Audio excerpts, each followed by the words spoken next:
পৃথিবীর অন্যতম বিস্ময়কর ও রহস্যঘেরা বনাঞ্চল হচ্ছে সুন্দরবন। এই বনে রয়েছে এক অদ্ভুত ঐতিহ্য ও ইতিহাস এবং এক বিরল প্রাণী জগৎ যা পৃথিবীর অন্য কোথাও দেখা যায় না। আজকের এই ভিডিওতে আমরা জানব সুন্দরবনের ইতিহাস ও এখানকার অসাধারণ প্রাণী জগৎ সম্পর্কে। তো চলুন ভিডিওটি শুরু করা যাক।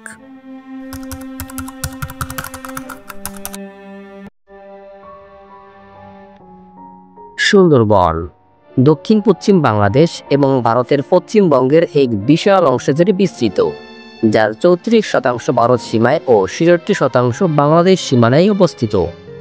অনেকের ধারণা সুন্দরবন নামকরণ করা হয়েছে সুন্দরী গাছ থেকে, যেটি এই অঞ্চলের প্রধান গাছ। পৃথিবীর মধ্যে সর্ববৃহৎ 3টি ম্যানগ্রোভ বনাঞ্চলের একটি হচ্ছে এই সুন্দরবন। তবে সুন্দরবনের সবচেয়ে বড় আকর্ষণটি তার বন্যপ্রাণী।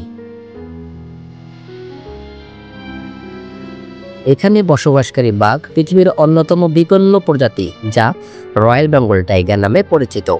সুন্দরবনের বাঘের পাশাপাশি এই অঞ্চলে নানান অদ্ভুত ও আশ্চর্যজনক প্রাণী রয়েছে, যেমন নোনা জলের কুমির, শুশুক, চিত্রা হরিণ, বন বিড়াল এবং বহু ধরনের পাখি। পুরো জঙ্গল জুড়ে ছোট বড় অনেক নদী জালের মতো ছড়িয়ে আছে। সুন্দরবনের প্রধান গাছগুলোর মধ্যে অন্যতম হচ্ছে সুন্দরী গাছ, গোলপাতা, কেওড়া, দুন্দুল, আমর, শৈলা ইত্যাদি। সুন্দরবনের মানুষ তাদের জীবনের নানা দিক দিয়ে বনভূমির সঙ্গে নিবিড়ভাবে জড়িত। এখানকার জনজীবনে মাছ ধরা, মধু সংগ্রহ এবং বন সম্পদ আহরণের কাজই তাদের প্রধান জীবিকা। এখানে কিছু প্রাচীন রীতিনীতি, উৎসব ও সংস্কৃতির পাশাপাশি মধু সংগ্রহের একটি অনন্য প্রথাও রয়েছে, যা হাজার বছর ধরে চলে আসছে। সুন্দরবনের এই রহস্যের মাঝে এটি পৃথিবীর সবচেয়ে বৃহৎ ম্যানগ্রোভ বন হিসেবে পরিচিত। সুন্দরবনের প্রাকৃতিক ভারসাম্য, জীববৈচিত্র্য এবং পরিবেশ সংরক্ষণে গুরুত্বপূর্ণ ভূমিকা পালন করেছে। ইউনেস্কো এই অঞ্চলকে বিশ্বের ঐতিহ্য হিসেবে ঘোষণা করেছে এবং এটি দেশের আর্থ ও সামাজিক জীবনে গুরুত্বপূর্ণ অবদান রেখে চলেছে।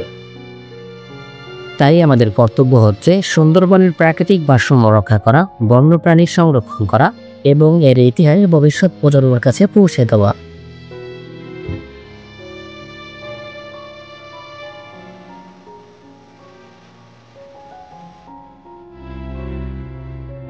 তো যাই হোক, আজকের ভিডিও এই পর্যন্তই সমাপ্ত করলাম। দেখা হবে অন্য কোনো ভিডিওতে। আল্লাহ হাফিজ।